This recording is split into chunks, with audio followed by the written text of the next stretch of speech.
Mesdames et messieurs, la situation sécuritaire dans l'Est de la RDC nous préoccupe et on en parle encore avec des sorties médiatiques, notamment la dernière, c'était celle du président rwandais Paul Kagame qui a parlé des terres qui appartenaient au Rwanda et qui doivent être restituées. On reçoit sur ce plateau l'honorable député Jean-Baptiste Kasweka. Il est élu de Goma, c'est un honorable député national qui est en séjour à Kolwezi. Bienvenue dans le Lualaba à Kolwezi. Merci beaucoup, Dorsin. Ça fait un plaisir de vous recevoir. Nous vous voyons justement de loin, mais là, nous vous recevons dans nos murs. Et nous allons parler aujourd'hui également de l'artisanat minier.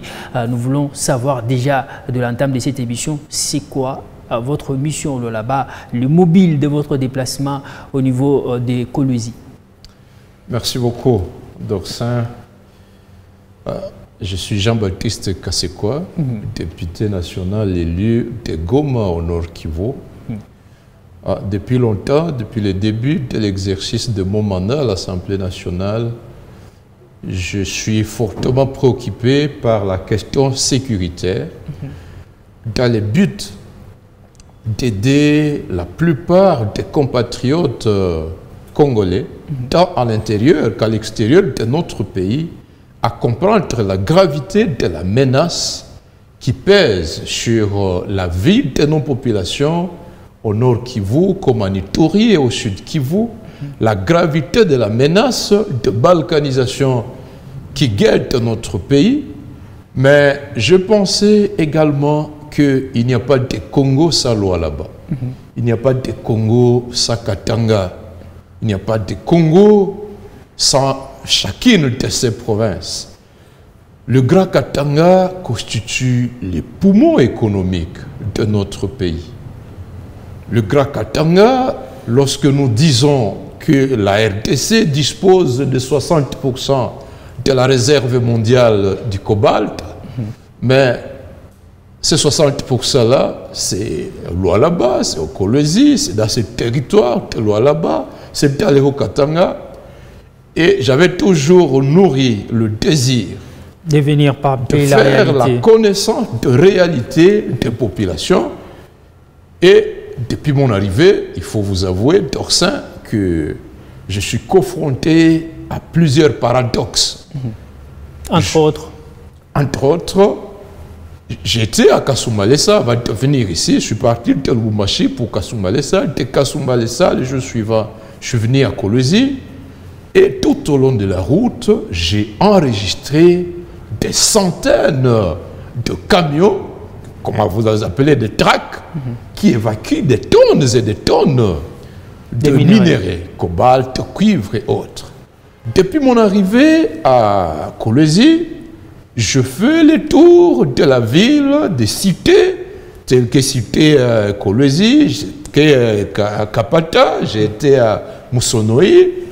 Je vois l'étendue, les montagnes de déchets entreposés par tous ces mining autour dans la province. Et je me rends compte que les minéraux sont abondamment exploités. Et l'idée que j'avais, c'était de dire, mais est-ce qu'il est possible d'avoir une population pauvre en territoire de l'eau, à province de l'eau là-bas, avec une exploitation si abondante de matières précieuses. Paradoxalement, depuis ce matin, depuis hier, je fais le tour des cités. J'étais à, comme je le disais, je viens tout à l'heure de Musonoi. Et inacceptable, ça fait 7 jours que la population n'a pas d'eau. Je suis passé par du côté direction Jekamine. Je vois de jeunes filles, de jeunes garçons qui sont venus de loin, de 12 km, pour venir chercher de l'eau.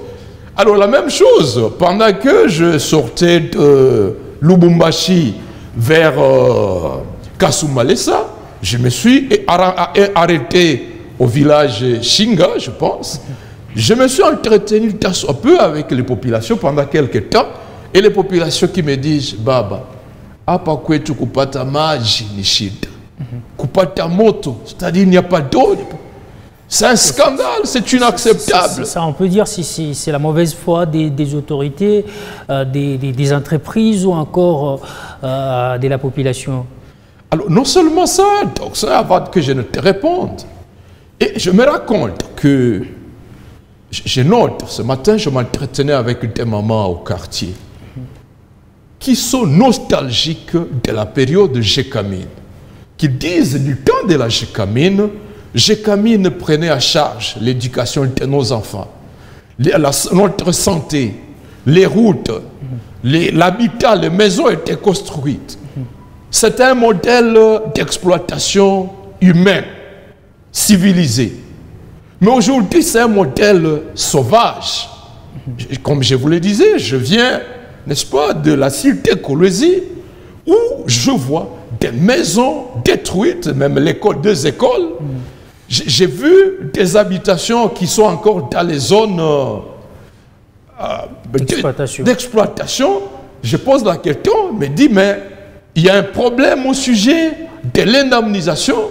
On vient, on vous propose 15 000 $ pour détruire votre maison qui se retrouvait dans une cité urbanisée avec de l'eau, de l'électricité, mais 15 000 $. Donc vous avez constaté que ça s'est fait... Comment vous allez acheter une parcelle à quel prix? Vous allez construire avec quel prix? Et donc, alors, non seulement on pleure la période Gécamine, mais une maman me dit, mon fils Jean-Baptiste, après l'arrêt de la Gécamine, je me suis converti dans l'agriculture. Nous étions en train de produire des légumes, des denrées alimentaires tout autour de Kolwezi. Mais aujourd'hui, avec les montagnes de déchets, avec les poussières, avec la destruction des rivières, l'agriculture est impossible. Il faut aller au-delà. Mais on me dit qu'également, même dans les territoires, il y a des étendues qui sont déjà appropriées par le mining. Finalement, je me disais, à Kinshasa, je suis sympathisant de l'ONG Congo n'est pas à vendre, mais je me rends compte qu'il n'est pas exclu que les Congos soient déjà vendus. Et je me pose la question, alors, que sera Lualaba demain dès l'épuisement des réserves du cobalt, du cuivre? Les phénomènes que nous sommes en train de déplorer après l'arrêt de l'exploitation du diamant dans le Kasaï et tous les services sociaux qu'offrait la MIBA ne sont plus offerts aux populations. On assiste à des conditions de vie impossibles, d'où les phénomènes de migration. Est-ce que dans 15 ans, dans 10 ans, si dans 20 ans, si les cobaltes, le cuivre, les réserves sont épuisées dans le Lualaba, est-ce que nos populations seront également condamnées à quitter le Lualaba pour, si on aura dit que le cobalt sera découvert à l'équateur, la vague migratoire va vers l'équateur ou on va vers le colta de Massissi? Est-ce que finalement nous sommes en train de réfléchir pour négocier la transition, la fin de ces minéraux? Donc il y a autant de questions qui méritent d'être débattues. Effectivement. C'est quoi la solution à apporter à tout ce que vous venez de relever ici comme irrégularité avant de parler de la question sécuritaire? La solution, c'est la prise de conscience. D'abord des dirigeants, parce que nous devons faire un grand débat public. Et je suis en train de me proposer, dès mon retour, interpeller le Premier ministre pour qu'il y ait un débat. À qui profite la mise à ruine de la Gécamine au profit d'une exploitation sauvage de nos minéraux? Ça ne profite pas aux creuseurs. J'ai fait le tour. J'étais dans un puits quelque part. Je vois la peine de jeunes gens qui soutirent un petit colis à 60 mètres de profondeur à la sueur de son sang. Mais pour quel prix? Qui fixe le prix? Qui décide de la teneur? C'est de manière forfaitaire, arbitraire. Mais lorsque la santé de nos jeunes se détériore, qui s'occupe de leur avenir? Pourtant, il n'y a pas de loi là-bas, il n'y a pas de Congo. Ça, ces jeunes-là, non seulement ces jeunes, c'est toute une chaîne, mais qui est exploitée à outrance. Donc, il doit y avoir un débat. La première condition, c'est la prise de conscience. La deuxième, c'est un contrôle à tous les niveaux. Les provinces doivent être conscientes Que sera la province de Lualaba? Quel sera le niveau de CR7 dans 30 ans si l'exploitation sauvage continue telle qu'elle est aujourd'hui? Mais également au niveau des dirigeants de la République. Si nous ne gérons pas le processus vers la fin des réserves dès aujourd'hui, la part, n'est-ce pas, de minerais au budget de l'État, elle est importante. Que devient la RDC demain si nous laissons le mining et une poignée de dirigeants s'approprier ces richesses qui nous appartiennent à tous, mais également la question de la délocalisation. Depuis Boussanga, dans toutes les provinces, il y a une délocalisation sauvage. Est-ce que le pouvoir central a un œil au niveau du fonctionnement de la commission de délocalisation? Parce que manifestement, nos populations sont abandonnées et n'ont personne pour les défendre. Et donc, la solution ici, c'est un éveil de conscience au niveau national pour que nous puissions nous réapproprier nos richesses. Est-ce qu'il est possible de revenir sur le modèle de la GECAMIN? Parce que je me raconte aujourd'hui, le modèle sauvage tel qu'il a été institué depuis quelques années ne profite ni à la GECAMIN, ni à nos populations, encore moins à la caisse de l'État, étant donné l'étendue de la fraude. Ça profite à qui alors? Ça profite d'abord aux multinationales à l'étranger, ça profite également à une poignée de dirigeants, aussi bien au niveau national qu'au niveau provincial, des dirigeants qui sont à la chaîne de la mafia. Et ça, nous ne pouvons pas accepter parce que, comme nous le disons toujours, le Congo n'est pas à vendre. Non seulement, je trouve scandaleux à Lualaba, comme dans le Haut-Katanga, mais tu sais, par exemple, pour moi qui suis du Nord Kivu, dans 15 ans, le parc national de Virunga ne va plus exister.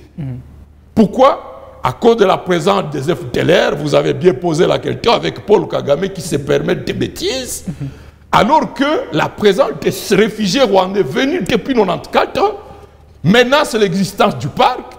Le parc national de Virunga, c'est la GECAMIN du Nord Kivu, qui va disparaître dans 15 ans. Merci Et beaucoup. si Miba disparaît, Penvi, le parc disparaît, là-bas, les gisements sont épuisés. Finalement, est-ce que l'avenir de nos enfants n'est pas hypothéqué? Déjà, nous qui vivons cette génération-ci, j'étais avec une maman, je termine par là, il m'a dit, honorable, Mikubayetu, kuliko itulete furaha, inatuletea sasa mateso, tunajiuliza kama Mungu alitulaani kutupatia mali utajiri kama ça nous interpelle en tant que députés nationaux, en tant que dirigeants, mais en tant que citoyens. Donc vous promettez une question orale au Premier ministre? Non, en tout cas, il n'est pas possible que je me taise. Étant donné la complexité de la question, il y a des aspects liés à l'environnement, il y a des aspects liés aux droits humains par rapport à la délocalisation, il y a des questions liées à l'avenir de la RDC d'ici par rapport à toute la problématique de la transition énergétique qui se décide en Occident. Pour toutes ces questions, j'estime que c'est le chef du gouvernement qui doit venir accompagné de tous les ministres sectoriels, mais également, pourquoi ne pas interpeller même les responsables de la GECAMIN au niveau de Lubumbashi pour qu'ils nous expliquent comment le processus de démembrement de la GECAMIN s'est fait, parce que finalement, je me rends compte que la GECAMIN, qui est censée être la propriétaire de tous les gisements miniers, aujourd'hui, elle ne dispose plus de rien. Est-ce que nous sommes contents qu'une entreprise qui a fait la fierté du Congo soit dépouillée et on se partage les cadavres de l'entreprise? Comment les Congolais peuvent eux-mêmes tuer les poumons de leur pays, de leur économie, au profit des étrangers? Non. Donc, quoi qu'il en soit, les membres du gouvernement doivent être interpellés. Vous parlez avec amertume par rapport à la situation de l'exploitation minière dans la province du Lualaba, pourquoi pas dans le Haut-Katanga, mais vous êtes quand même élu du Nord Kivu, dans la province ou la circonscription des Goma, où il se passe des tueries. C'est quoi la situation aujourd'hui actuelle, la situation sécuritaire plutôt actuelle, mais aussi quelle est votre réaction par rapport aux propos de Paul Kagame, disant que le Rwanda aurait été, ou encore les terres appartenant au Rwanda auraient été données à la République démocratique du Congo, d'où la crise actuelle. Alors, Kagame en a tout honnête à ça. Il nous méprise. Il pense qu'il a tripatouillé le processus électoral en RDC. Il y a été pour beaucoup pour l'avènement des dirigeants qui sont là. Mais depuis longtemps également, il a réussi à nous faire asseoir militairement depuis l'AFDEL, le RCD, le CNTP et autres. Et aujourd'hui, ceux qui se disaient tout bas que l'objectif du Rwanda est de créer ce qu'ils ont appelé l'État fédéral autonome de l'Est de la RDC, aujourd'hui Kagame le dit publiquement. À la conférence de Berlin, eh bien, avant la conférence, le royaume du Rwanda s'étendait jusqu'à Walikale, jusqu'au niveau de une grande rivière appelée Luolu, dans le territoire de Lubero, dans une partie du Sud Kivu, ce qui est un mensonge flagrant. Tous les chefs coutumiers au Nord Kivu, notamment Masisi, Aruchuru, sont Houndé, n'est-ce pas? Toutes les montagnes, quand vous entendez parler de Nyiragongo, Akihounde, c'est Nyiragongo. Bien au contraire, selon les chercheurs Isdor Ntayuel, c'est le Congo qui a des terres à revendiquer du côté rwandais, que le Rubavu jusqu'à Ruengeri appartenaient à nous. De la même manière que nous avons des terres à revendiquer du côté ougandais. Mais étant donné la faiblesse de leadership dans notre pays, étant donné la faiblesse de l'élite, est-ce que tu sais, Torsin, que pour être gouverneur au Nord Kivu, il faut aller passer un test auprès des dirigeants rwandais. Non seulement au Nord Kivu, mais également au Sud Kivu. Le Rwanda, je l'ai appris, recommande même des ministres au gouvernement central. Des nominations dans la hiérarchie de notre armée. Ça, ce sont des fortes déclarations, des révélations. Dorsin, ce n'est pas des mensonges. Depuis l'avènement de l'AFDEL, l'AFDEL est venu sous les bottes du Rwanda. Dieu merci, notre aîné, notre vieux Mouzé, Laurent Désiré Kabila, ayant pris conscience de la gravité de la menace, il a déclaré tout haut que l'AFDEL était un conglomérat d'aventuriers. Il a demandé que tous les mercenaires rwandais ou ougandais rentrent chez eux. Ils ne l'ont pas voulu. Ils nous ont déclaré la guerre depuis le 2 août 1998, la guerre du RCD. Et donc le Rwanda a pris le contrôle de toute la partie est, notamment du Kivu. Dieu merci, il y a eu la réunification du territoire national en 2003. Mais à chaque fois qu'il y a un accord de paix, le Rwanda prépare une nouvelle phase de la guerre. C'est ainsi qu'après 2003, il a lancé la guerre du CNDP. Vous avez suivi Bukavu en 2004. Après la guerre du CNDP, ils ont obtenu la signature de plusieurs accords, mixage, l'accord du fameux 23 mars, par lesquels beaucoup de Rwandais sont entrés dans notre armée.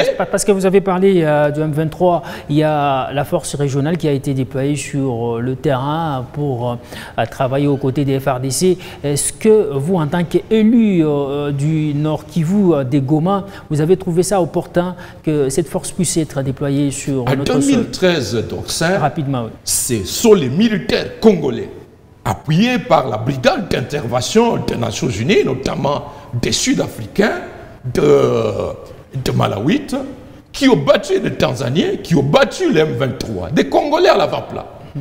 Pourquoi ne pas travailler à la montée à puissance des FARDC? L'EAC aujourd'hui se comporte comme la police du M23. Tous ces pays-là travaillent pour la balkanisation de la RDC. Nous sommes en train d'exiger leur retrait. Merci. Mais quoi qu'il en soit, Kagame, Museveni et tout ce pays qui vise la balkanisation de notre pays doivent être rassurés que nous ne nous soumettrons jamais, nous n'accepterons jamais qu'un seul mètre carré nous soit rassuré. Ça a été un plaisir pour nous. Malheureusement, le temps nous fait défaut. On aurait dû creuser vraiment la question sécuritaire. Merci d'avoir été là. C'est moi qui vous remercie, Dorsin. Merci également à vous tous de nous avoir suivis. C'est la fin de cette émission, même si on vous laissait avec l'envie de suivre encore l'honorable Jean-Baptiste.